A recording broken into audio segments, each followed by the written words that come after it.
Ang kwentong ito ay hango sa totoong buhay. Karanasan ito ni Rafael. Taong 1977, Samar.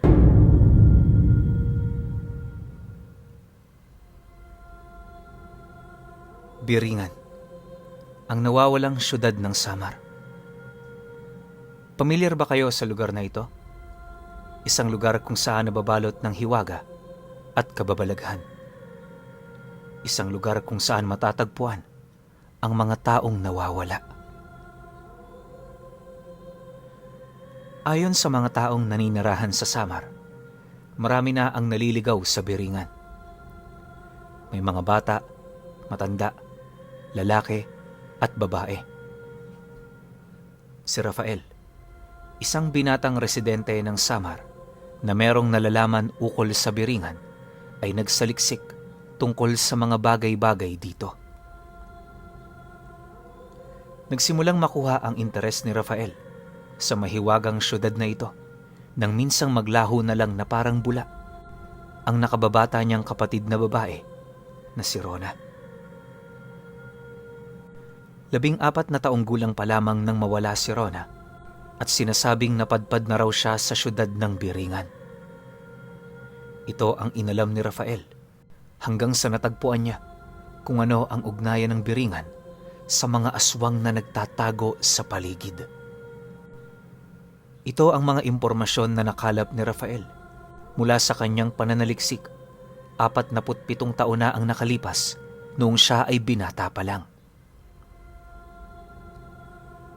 Engkanto. Ito ang unang salita na mailalarawan sa tuwing binabanggit ang lugar na Biringan. Ang salitang Biringan ay mula sa raway na nangangahulugang hanapan ng mga nawawala. Isa itong lugar na hindi makikita ng ating mga mata. Sa katunayan, tanging mga piling tao lang ang nakakakita nito. Ano-ano ba o sino-sino ang mga naninirahan sa Biringan? Yan ang mga tanong ni Rafael na kanya ring binigyan ng kasagutan. Pawang mga engkanto at hindi maipaliwanag na elemento ang naroroon. Taglay nila ang buhay na lubhang kaakit-akit para sa mga tao sapagkat labis na yaman ang matatagpuan doon.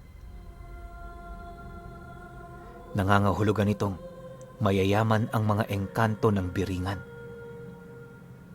Kahanga-hanga umanong pagmasdan ang kanilang syudad sa kadahilanang pinalilibutan ito ng matatayog na gusali at punong-puno ng ilaw. Ayon pa sa isang hindi nagpakilalang albularyo, meron umanong presidente ang Biringan. Nagngangalan itong Luis Ignacio. Tulad ng mga tao, meron ding iba't ibang pag-uugali ang mga engkanto ng naturang syudad. May masasamang engkanto, may mababait, may mga walang pakialam sa kanilang paligid, at marami pang iba. Saan ba matatagpuan ang Biringan? Sinasabing nasa kalagitnaan umano ito ng Kalbayog at Katarman ng Northern Samar. Gayunpaman, walang sino man ang makapagsasabi ng eksaktong lokasyon ng lugar na ito sapagkat nakabatay lamang ito sa bawat taong nakasaksi ng mahiwagang syudad. Maging si Rafael, hindi niya rin matukoy ang tunay na eksaktong lokasyon ng Biringan. Matindi ang kuryosidad ni Rafael kung papaano makapasok sa mahiwagang syudad na ito. Nalaman niyang maraming paraan ang maaaring mangyari upang makapasok sa Biringan. Maaaring aksidente lamang napadpad roon, inakit ng mga engkantong gamit ang mga regalo at yaman, tsaka dadalhin sa naturang syudad o puwersahang dadalhin doon kapag meron silang matitipuhan. Kapag isang driver ang potensyal na biktima, mararanasan niya ang paulit-ulit na pagdaan sa isang lugar na tila ba hindi siya makakarating sa kanyang patutunguhan. Dadayain ang kanyang paningin at hindi rin umano mauubos ang gasolina sa hindi matukoy na dahilan. Kapag isa namang mangingisda, hindi na ito namamalayang nasa ilalim na umano ng tubig ang syudad ng Biringan habang nanghuhuli ng isda. Mapanganib ito para sa mga taong walang matalas na pag-iisip at bigla na lamang tatalon sa tubig hanggang sa malunod. Higit sa lahat ay ang sinasabi nilang malaking puno ng akasya na matatagpuan malapit sa Pagsanhan Falls. Ayon sa mga taga Northern Samar, ang punong yun umano ang magsisilbing daan upang makapasok at makalabas sa syudad na yon.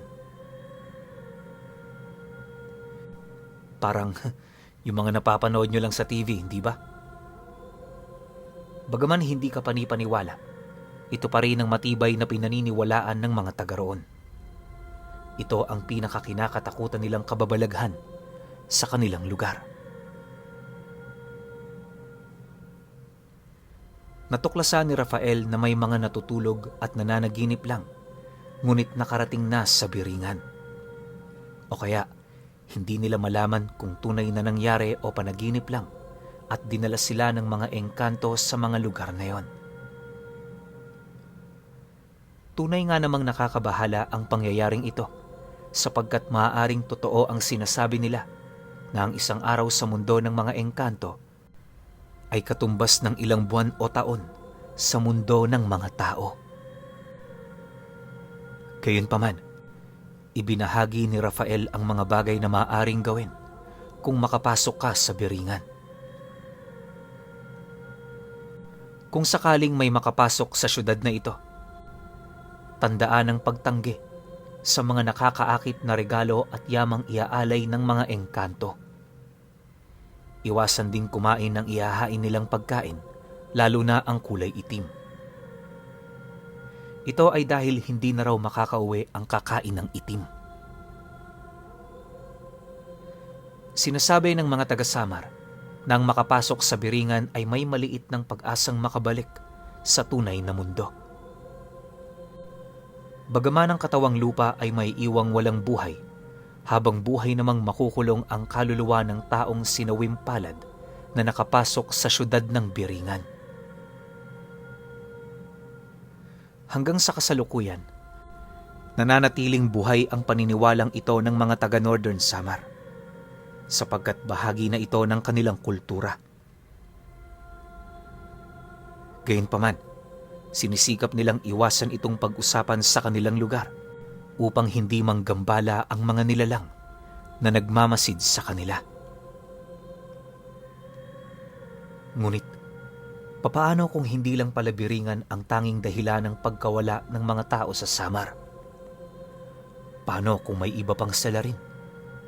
Paano kung nariyan pala sa paligid at nagtatago lamang ang mga aswang na siyang may kinalaman din sa pagkawala ng mga tao? Ito ang mga bagay na inalam ni Rafael, kaya rin siya napasulat dito upang ibahagi ang kanyang sariling karanasan. Balikan natin ngayon ang mga pangyayari sa buhay ni Rafael. Umagang-umaga nang hinimatay ang ama niyang si Mang Ruel dahil sa balitang nawawala ang babae niyang anak na si Rona. "Tulong! Mga kapitbahay! Tulungan niyo kami! Ang tatay ko! Tulong!"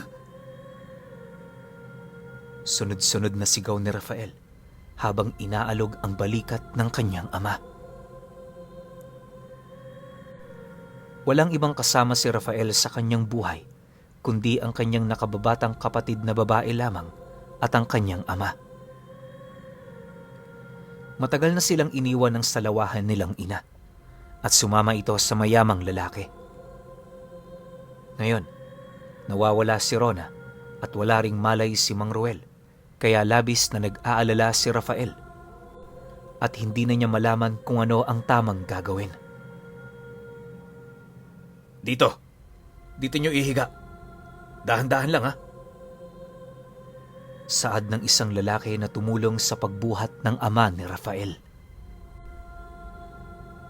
Mabuti na lang at mabibilis kumilos ang mga kapitbahay ng binata. Agad nilang sinaklolohan si Mang Ruel at inihiga ito sa kanyang higaan. Pinagtulungan nilang gamutin ng matanda hanggang sa nagkamalay ulit ito.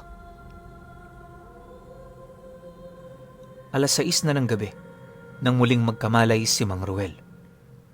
Umuwi na rin ang mga kapitbahay nila sa kani-kanilang tahanan, kaya mag-isa na lang si Rafael sa pag-aasikaso sa kanyang ama. Tay, ano pong gusto niyong kainin? Gusto niyo ba ng lugaw? Nagluto na po ako. Saad ni Rafael. Nagsaing na rin po ako ng kanin, Tay. May ulam na rin po tayo na isda. Sabihin niyo lang po kung gusto niyo nang kumain. Ipaghahanda ko kayo. Dahan-dahan namang umiling si Mang Ruel sabay sabi ng, "Tubig, anak. Tsaka konting lugaw." Sige po, Tay. Sandali lang po. Agad namang tumayo si Rafael at nagtungo sa kusina. Pagkatapos ay mabilis niyang inihain sa matanda ang hinihingi nitong tubig at lugaw. "Maraming salamat, Rafael, anak." Walang anuman, Tay. Hinintay muna ni Rafael na matapos kumain ang kanyang ama. Pagkatapos agad na siyang nagpaalam sa matanda dahil may pupuntahan pa siya.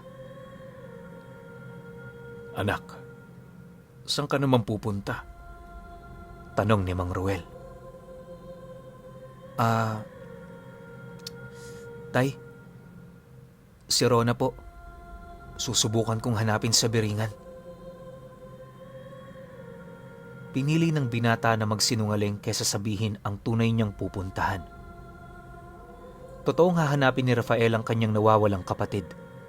Ngunit hindi roon sa Biringan, kundi sa tahanan ng aswang na pamilya sa kabilang baryo kung saan pinaghihinalaan niyang kumuha kay Rona. "Anak, mag-iingat ka ron, ha? Alam mo na ang gagawin kung sakaling makita mo ang Biringan. Wag na wag mong kakainin ng kahit na anong ibibigay nila. Hanapin mo lang ang iyong kapatid at bumalik ka agad kayo rito." Habilin pa ng matanda. Tumangu-tangu lang naman si Rafael. Agad na ngang lumakad ang binata pagkatapos ligpitin ang pinagkainan ni Mang Ruel.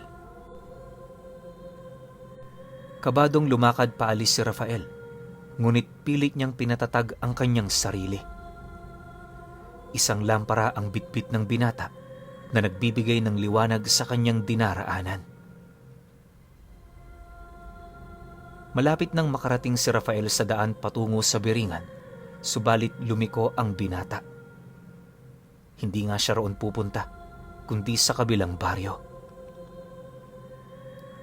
Natatakot man si Rafael na harapin ng mga aswang, lalo na't gabi na sa mga sandaling ito, ngunit walang ibang pagpipilian ng binata alang-alang sa kanyang kapatid. Tahimik na nagdasal si Rafael na sana'y ligtas lang si Rona at walang masamang nangyayari rito, bagaman napaka-imposibleng ligtas lang ang dalaga kung hawak na siya ng pamilya ng aswang. Ilang minuto pa ang lumipas. Nakarating na nga si Rafael sa bahay ng mga aswang. Lubhang tahimik at madilim ang paligid. Walang ilaw, wala ring maririnig na kahit na anong kaluskos man lang. Higit sa lahat, walang ni isang kapitbahay ang pamilyang ito. Malayo sa tinitirhan ng pangkaraniwang tao.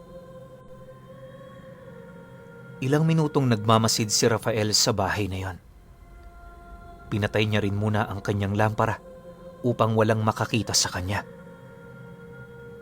Gayunpaman, lumipas na ang maraming minuto pero wala siyang nakikitang kahina-hinala, lalo na't wala ng tao sa labas ng bahay. Tulog na siguro yung mga aswang na yon. Pulong ni Rafael sa kanyang sarili. Hindi mo na mahahanap pa ang taong wala na. Labis na nagulat si Rafael nang marinig niya ang boses ng isang matandang babaeng baliw. Aling Marta! Ay, ginulat mo naman ako. Wika ni Rafael. Biglang tumawa ng sobrang lakas ang matandang baliw, kaya nataranta si Rafael. Hindi tumigil sa pagtawa ang matanda, kahit anong pigil ng binata rito, kaya walang ibang nagawa si Rafael kundi tumayo na lang at lumakad palayo bago pa magising ang mga aswang kung sakali mang natutulog ang mga ito. Pambihirang baliw yun. Baliw nga talaga. Kuminamalas ka nga naman, oh. Pagmamaktol ni Rafael habang sinisindihan ang kanyang lampara. Naglakad takbo na ang binata papalayo sa bahay ng mga aswang. Gayunpaman, bago pa man tuluyang makaalis si Rafael sa baryo na yon, ay may narinig siyang kaluskos sa paligid. Sino yan? Kinakabahang tanong ng binata habang naglalakad. Walang sumasagot, ngunit batid ni Rafael na merong sumusunod sa kanya. Hinala ng binata, sinusundan na siya ng aswang. Lalo tuloy kinabahan si Rafael. Dahil dito, tumakbo na talaga siya ng mabilis hanggang sa makarating sa kanilang bahay. Oh, Rafael anak, anong nangyayari sa'yo't humahangos ka? Bakit? Ano ang nangyari? Nakita mo na ba ang kapatid mo? Nasaan si Rona? Sunod-sunod na tanong ni Mang Ruel. Pumasok muna si Rafael sa kanilang bahay at kinandado ang pinto. Uminom ng tubig ang binata, tsaka pinakalma ang sarili, saka sinagot ang sunod-sunod na tanong ng kanyang ama. Pasensya na po, tay. Pero hindi ko pa natagpuan si Rona. Wala akong nakitang kahina-hinala mula sa labas. Panimula ng binata. Kumunot naman ang noo ni Mang Ruel. Mula sa labas? Nang biringan ba, anak? Anong ibig mong sabihin? Nalilitong tanong ng matanda. Agad na nagpasya si Rafael na ipagtapat na lamang sa kanyang ama ang tunay niyang pinuntahan. Hindi po ako sa biringan tumungo, tay. Ano? Bakit hindi? Saan ka naman pumunta? Sa bahay po ni Mang Kanor at Aling Sabel. Ano? Sa bahay ng mga aswang na yon? Hindi makapaniwala si Mang Ruel sa sinabi ni Rafael. Isa rin kasi ang pamilyang yon sa mga kinakatakutan ng kanilang lugar, maliban sa biringan. Gayunpaman, konti lang ang nakakaalam na aswang ang pamilyang yon. Hindi po talaga ako naniniwalang nasa biringan si Rona, itay. Alam niyang gagawin kung paano makalabas doon, maging kung paano maiwasang makapasok. Kung talagang naroon sa biringan ng kapatid ko, kanina pa lang sana, nandito na siyang muli. Pero tay, wala eh. Kaya ang hinala ko, kinuha siya ng mga aswang na yon. Mahabang paliwanag ng binata sa kanyang ama. Tumangu-tango naman si Mang Ruel bilang tanda ng kanyang realisasyon. Pinag-usapan nila ng maigi ang tungkol sa bagay na yon, hanggang sa dinalaw na ng antok si Mang Ruel. Natulog na nga ang matanda, samantalang si Rafael ay halos malunod na sa ilalim ng kanyang iniisip habang nakahiga na. Nasaan na kaya si Rona? Imposibleng nagtanan sila ng kanyang nobyo. Kasi masyado pa silang bata para sa ganung bagay. Tsaka hindi naman sila pinaghihigpitan. Kaya imposibleng nakipagtanan siya. Kung kinuha siya ng mga aswang, Yun ang kapanipaniwala. Mahinang bulalas ni Rafael habang nakatitig sa kanilang kisame. Bago natulog ang binata, napagdesisyonan niyang tunguhin bukas na bukas ang bahay ng nobya ni Rona na si Isagani. Aalamin niya muna kung may kinalaman ng binata sa pagkawala ng kanyang kapatid. Kung wala, hihingi si Rafael ng tulong kay Isagani na hanapin si Rona. Kinaumagahan, maagang gumising si Rafael. Agad siyang nagtungo sa bahay nila Isagani na hindi rin naman gaano kalayo mula sa kanila. Pero bago yon, nagpaalam muna si Rafael sa kanyang ama. Wala namang ibang may alay si Mang Roel sa kanya, kundi buong pusong basbas lang at matinding pagpapaalala sa anak na mag-iingat ito. Ilang minuto lang ang lumipas, nakarating na si Rafael sa tahanan ni Isagani. Rafael, ikaw pala. Ba't ka na pa rito ng ganito kaaga? May kailangan ka ba? Bungad ni Isagani sa kanya. Isagani, may gusto lang ako malaman. Ano yun? Walang paligoy-ligoy si Rafael sa kanyang sadya. Agad niyang sinabi ang kanyang pakay kay Isagani. Alam mo ba kung nasaan ang kapatid ko? Ha? Anong ibig mong sabihin? Ilang araw na kasing nawawala si Rona eh. Naparito ako para itanong sa'yo kung may kinalaman ka ba sa pagkawala niya, Isagani. Lalong kumunot ang noo ni Isagani. Bahagya niya munang hinila si Rafael papalayo sa bahay upang hindi marinig ng pamilya ni Isagani ang posibleng pag-uusapan nila. Nang makalayo-layo na ng konti, doon na nagsalita ang nobyo ni Rona. Rafael, anong sinasabi mo? Hindi kita maintindihan eh. Nasaan ba si Rona? Tanong pabalik ni Isagani. Kaya noon naman ni Rafael ngayon ang kumunot. Kung ganon, hindi mo alam kung nasaan ang kapatid ko? Mabilis namang sumagot si Isagani ng, Hindi. Nagkaroon lang kami ng hindi pagkakaunawa nung nakaraan. At hanggang ngayon, hindi pa rin kami nagkikitang muli. Pero maniwala ka, hindi ko alam kung nasan siya. Ni hindi ko nga alam na nawawala pala ang aking nobya. Mahabang paliwanag ng lalaki. Kung ganon, Isagani, maaaring tama nga ang hinala ko. Bahagyang lumakad si Rafael at bakas sa kanyang muka ang malalim na pag-iisip. Anong hinala yon? Tanong naman ni Isagani, kaya sinundan ang hakbang ng kapatid ng kanyang nobya. Posibleng kinuha si Rona ng mga aswang doon sa kabilang baryo, Isagani. Hindi ako naniniwalang biringan ng salarin sa pagkawala ni Rona. Alam na alam ng kapatid ko kung papaano maiwasan ang lugar na yon. Hindi niya gugustuhing makapasok doon. Tsaka, hindi ka makakapasok ng biringan kung hindi mo pipiliing pumasok. Kung sakaling makapasok ka man ng hindi sinasadya, kung gugustuhin mong lumabas, malaya kang makakalabas dahil ibabalik ka ng engkanto.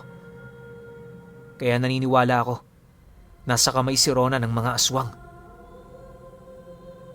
Mahabang saad ni Rafael na siyang dahilan ng sunod-sunod na pagtango ni Isagani.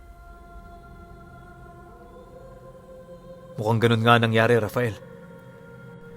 Kailangan mahanap natin ang nobya ko sa lalong madaling panahon bago pa man may masamang mangyari sa kanya.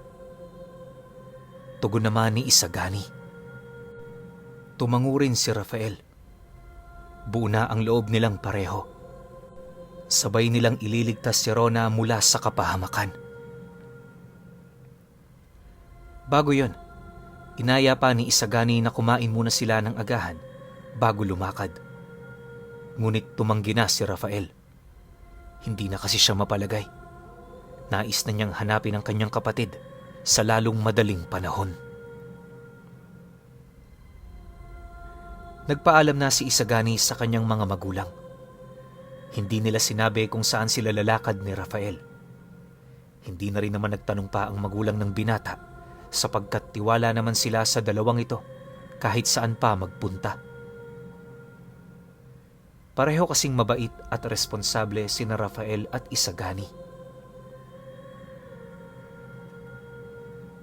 Lumakad na nga ang dalawang binata patungo sa bahay ni Mang Kanor at Aling Sabel na pinaghihinala ang mga aswang sa kanilang baryo. Pagdating nila roon, bumungad sa kanila ang isang mabaho at malansang amoy. Para bang ilang buwan nang hindi nalilinisan ang bahay ng mag-asawa. Dahil sa baho ng amoy na yon, lalong kinabahan sina Rafael at Isagani. Naabutan nilang nasa labas ng bahay at may kung ano-anong ginagawa si Mang Kanor. Agad namang napahinto ang matanda sa ginagawa niya nang makita ang dalawang binatang paparating. "Magandang umaga po, Mang Kanor." Pagbati pa ni Rafael. Sa halip na tumugon, isang katanungan ang binungad ni Mang Kanor sa kanila. "Ano ang kailangan nyo? Ba't kayo naparito?" Tanong ng matandang lalaki. Matatalim ang titig na ipinukol nila sa isa't isa. Maging si Isagani na nasa likuran lamang ni Rafael ay tinapunan na rin ng matalim na titig ng matanda. "May kailangan lang ho sana kami sa inyo. Maaari bang pumasok sa inyong tahanan?" Tanong pa ni Rafael. Tsaka pasimpleng sinulya pa ng pintuan ng bahay na bahagyang nakabukas. "Bakit nga? Ano nga ang kailangan ninyo?" Matapang na tanong ni Mang Kanor. Halata sa boses ng matanda na ayaw niyang papasukin ang mga hindi inaasahang bisita na yon. Bago pa man makasagot si Rafael, nagulat na lang siya nang biglang tumakbo mula sa kanyang likuran si Isagani at dumiretso ito papasok sa bahay ng mga aswang. "Isagani!" Agad natawag ni Rafael sa nobyo ng kanyang kapatid, ngunit hindi nakinig ang lalaki at dire-diretso lang ito sa paghakbang hanggang sa makapasok. Walang ibang nagawa si Rafael kundi sundan na lamang si Isagani sa loob. Pagdating doon, napatakip na lang silang dalawa ng kanilang ilong dahil sa napakalansang amoy na kanilang nalalanghap.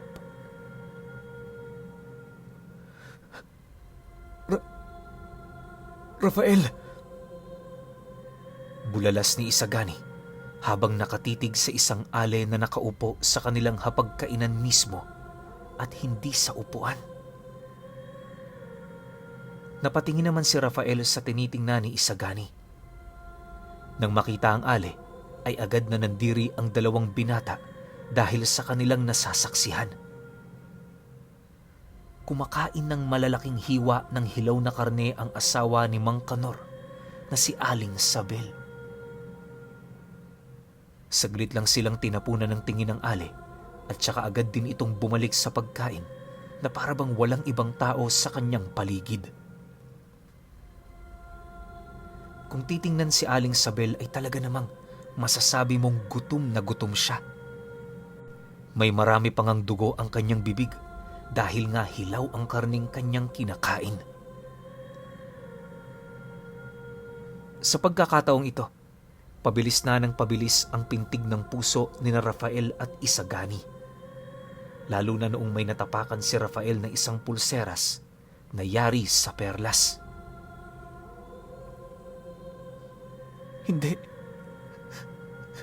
Hindi maaari.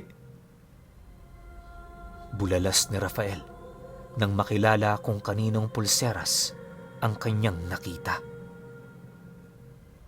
Agad namang napalingon si Isagani sa kanya. Nang makita ni Isagani ang hawak ni Rafael, bigla namang nanghina ang tuhod ng binata.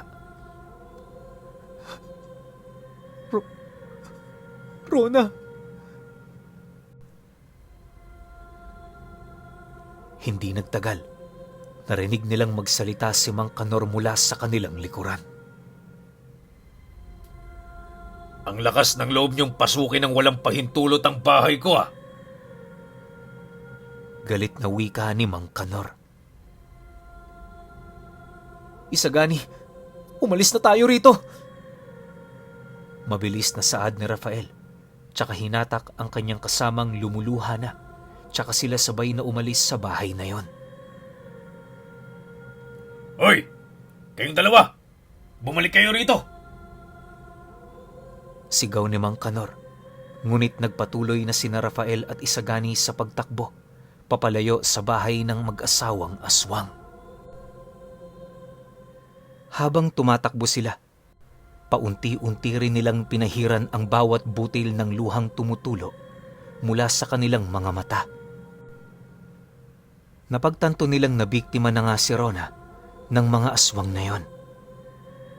Posible ring katawan ni Rona ang nilapa ni Aling Sabel kanina. Pagkarating nila sa kabahayan ng kanilang lugar, wala nang sinayang na oras pa si Rafael. Bagaman si Isagani ay labis nang nanghihina at wala nang ibang ginawa kundi humagulgol habang nakaluhod sa lupa. Rafael, anak. Ano ang nangyari? Kumusta? Nahanap mo na ba si Rona?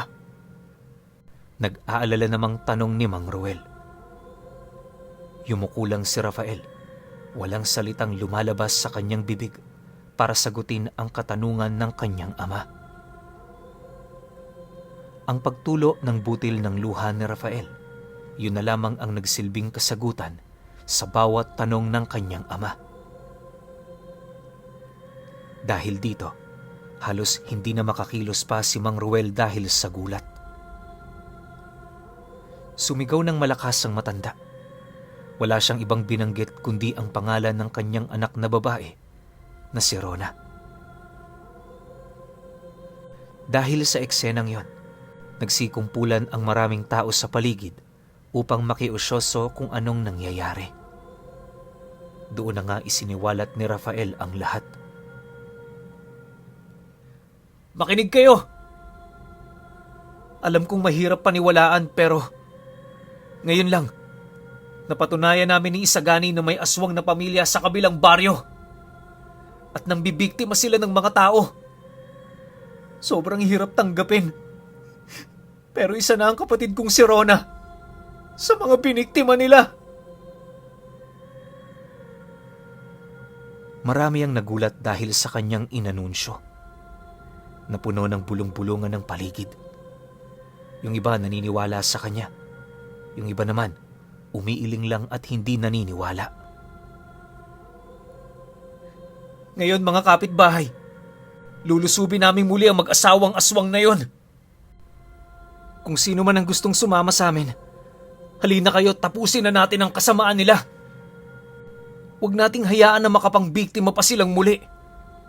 Baka sa susunod, kapamilya nyo na naman ang kainin nila. Kaya ngayon pa lang, tapusin na natin ang lahat ng to. Sigaw ni Rafael. Namumula na ang kanyang muka at mababakas na rin ang ugat sa kanyang leeg dahil sa galit. Sasama kami sa iyo, Rafael! Kami rin! Sasama kami! Sigaw ng iba't ibang kababaryo niya. Natuwa si Rafael sa kanyang narinig. Maging si Mang Ruel, sumama na rin sa kanila kahit ayaw siyang payagan ni Rafael. Nagpumilit kasi ang matanda sa kadahilanang gusto niya ring ipaghigante si Rona.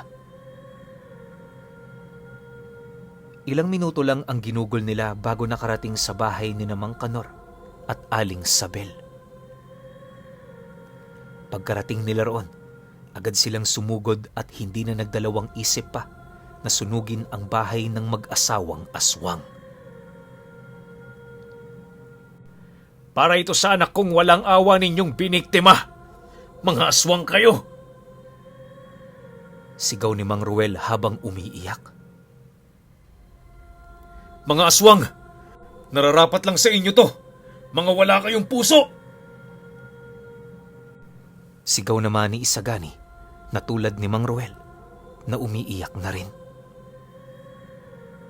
Si Rafael, galit lang na tinititigan ng bahay na ngayon ay tinutupok na ng sunog. Hinihintay ni Rafael na lumabas ang mag-asawang aswang sa bahay na yon. Lumabas na sila!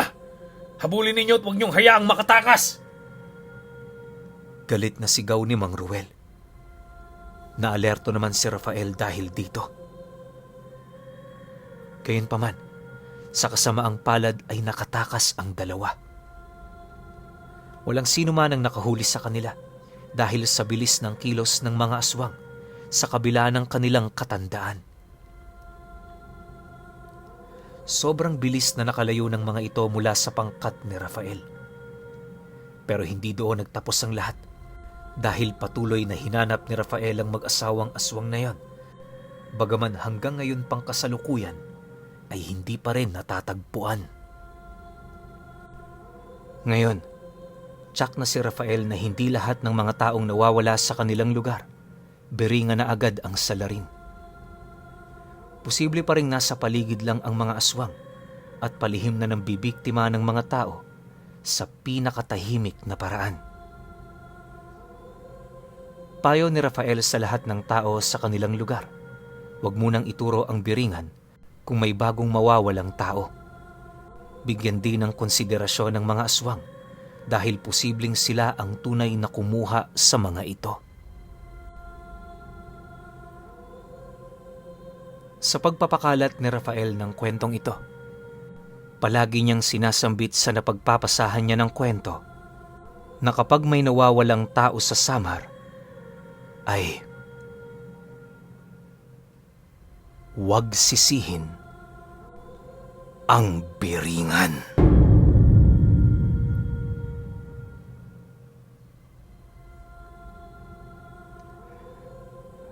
Okay. Opinyon ko sa kwento. Sobra saksakan ng ganda ng kwento na to. Ang ganda talaga, as in. Alam nyo dun sa simula, na akala ko iikot yung kwento sa biringan. Medyo bored pa nga ako nun kasi nga tayong lahat dito sa channel natin. Alam naman natin talaga kung ano na yung biringan. Paulit-ulit nang nakukwento yan dito sa channel natin na kung anong meron sa biringan. Minsan nga, yung kaila-ilaliman pa ng biringan, alam na natin eh. Pero all throughout, bigla-bigla na lang ako nahahatak ng kwento na, uy, ang ganda nito. Wala pala sa kwento yung biringan, nasa ibang lugar pala. Tapos yung pinaka-pinupunto pa ng bida natin, na si Rafael, huwag mo agad sisisihin yung biringan kapag may nawala sa inyo o dito sa lugar ng Samar. Kasi nga naman marami talagang option. Pero ang pinaka sinisisi niya sa lahat, yung mga aswang nga. Diba? Sobrang nakakakilabot yung eksena kila Mang Kanor. Pangalan pa lang, Mang Kanor, kikilabutan ka na talaga eh. Diba? Isipin ninyo, may kinakaing hilaw na karne sa ibabaw ng lamesa, tapos dun pa nakapatong yung asawa ni Mang Kanor, dun pa siya nakaupo, diba? Imbis nga naman dun sa upuan ng hapagkainan, sa mismong hapagkainan siya nakaupo. Na-imagine nyo ba? Na pagpasok mo sa pinto, may makikita kang ganun sa bahay. Kumakain sa ibabaw ng mesa, nakatitig sa inyo, kinakain hilaw na karne, dumudugo pa. Sobrang kinilabutan ako sa eksena na yun. Ang galing nitong kwento na to. Sobra. Tsaka yung pagpapaliwanag niya tungkol sa biringan, sobrang detalyadong detalyado. Alam nyo kung tutuusin, parang yung biringan dito sa kwento na to kay Rafael, parang SM na lang eh, di ba? Kung kailan mo gustong pumasok, pwede. Kung kailan mo gustong lumabas, pwede rin.